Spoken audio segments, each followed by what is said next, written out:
You're driving, the music is on, you're thinking about, well, nothing in particular. And then, out of nowhere, a car swerves directly into your lane. In that exact fraction of a second, your hands jerk the steering wheel, your foot slams the brake, long before your conscious mind even registers the sudden threat. Your heart is slamming against your chest. Your breath, it just disappears. You didn't think about any of that. It simply happened to you. So here's what is actually going on. In this exact fraction of a second, your body flawlessly ran a biological survival program 1 million years in the making. It all happened before you even knew you were afraid. What felt like blind, chaotic panic was actually the most sophisticated emergency system ever evolved. Time to diagnose exactly what happens to your biology in the first 60 seconds of pure fear in this explainer. Run a diagnostic check on your own biology. Ask yourself, what exactly fires first? How does your brain detect a threat while your eyes are literally still sending signals to your cortex? The answer lies buried deep inside your head, executing commands before your conscious self even realizes there is a situation to handle. Section 1. The first 12 milliseconds. 12 milliseconds. That is all the time it takes for your amygdala, your brain's ancient fear processing center, to fire. This tiny almond-shaped cluster of nuclei operates entirely on its own, completely bypassing your slower, conscious thought processes. It is relentlessly scanning your environment for danger, frame by frame. When it spots a threat, boom, your body is physically reacting to danger before your conscious mind even knows what the danger is. New York University researcher Joseph Ledoux discovered exactly how this happens. There are two distinct fear pathways in your brain. The low road is a direct neural shortcut from your thalamus straight to your amygdala, taking just 12 milliseconds. It is fast, crude, and automatic. It always fires before your conscious high road, which takes 200 to 500 milliseconds, can even process context and meaning. This is exactly why you flinch at a shadow before realizing it is just a coat draped over a chair. The amygdala doesn't ask permission, it acts first and explains later. Time for your next diagnostic check. The moment that internal alarm sounds and the amygdala fires, what does it actually trigger in the rest of your body? How does a microscopic electrical signal in your brain physically mobilize your entire anatomy for survival in the literal blink of an eye? Section 2. The adrenaline flood. The automatic chain reaction is instantaneous. First, the amygdala sends an emergency signal to the hypothalamus, the command center of your brain. Second, the hypothalamus relays that signal downward, right through your nervous system to your adrenal glands, sitting perfectly on top of your kidneys. Third, your body executes this command flawlessly, flooding your bloodstream with adrenaline in less than a single second.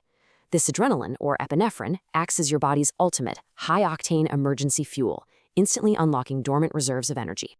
Your heart rate violently skyrockets from a resting 70 beats per minute to 180 in under 3 seconds. Your breathing accelerates sharply, expanding your lungs to pull in massive amounts of oxygen. Simultaneously, your liver instantly dumps its stored glucose directly into your blood. Your body is forcefully pumping this emergency fuel to prepare your muscles to run faster, jump higher, or fight harder than ever before. Every single capillary is primed for explosive physical action. Here is your third diagnostic check. How does your anatomy mathematically fund this massive surge of energy? Because energy is a finite resource, meaning your body has to make some brutal compromises to keep you alive. Where does all that surging blood actually go? And what internal systems must your body forcefully shut down just to pay for it? Section 3. Rerouting your biology. A strict biological triage takes over. Blood physically drains from your digestive system because digesting your last meal is completely irrelevant to immediate survival. Skin blood vessels constrict, causing that classic pale face of fear, deliberately redirecting high-pressure blood to your limbs and core. Simultaneously, your pupils instantly dilate to maximize light intake and improve your peripheral threat detection. Even your vocal cords tighten. If you are forced to scream, this tightening ensures a high-pitched sound that travels farther, functioning as an ancestral warning system to others. Run your next diagnostic check. Why do the most terrifying moments often feel strangely clear, quiet, and painless? Think about those incredible stories of people walking away from severe wreckage without even realizing they are hurt. What happens to your pain sensitivity, and what exact mechanism allows you to survive serious physical trauma without feeling it in the moment? Section 4. Pain suppression and freeze. This phenomenon is known as stress-induced analgesia. During acute fear, your brain actively floods your system with endogenous opioids, your body's very own naturally produced painkillers. This completely suppresses pain signal transmission within the spinal cord. It temporarily severs the signals, so an agonizing injury absolutely cannot distract you from this singular goal of staying alive.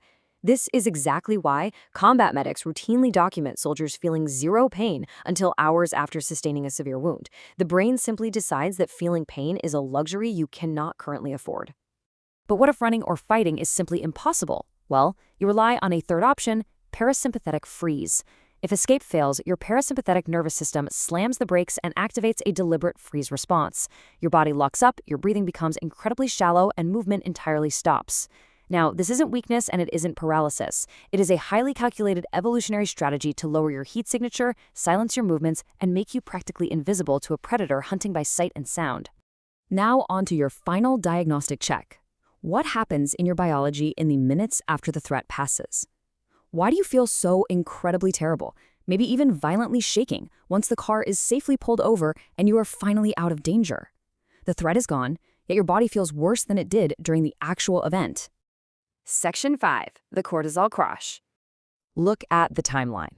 At 0 seconds, the amygdala fires. At 1 second, adrenaline floods your system.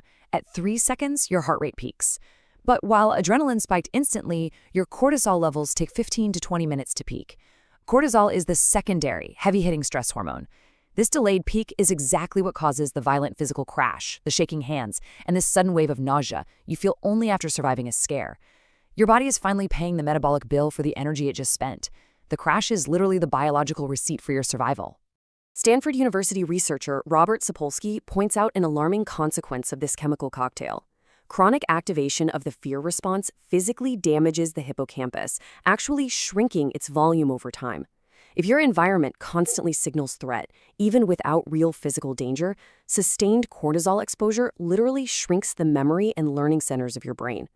Fear, when it becomes a chronic state rather than an acute survival tool, physically dismantles the brain. The system is designed for short bursts, not a constant drip.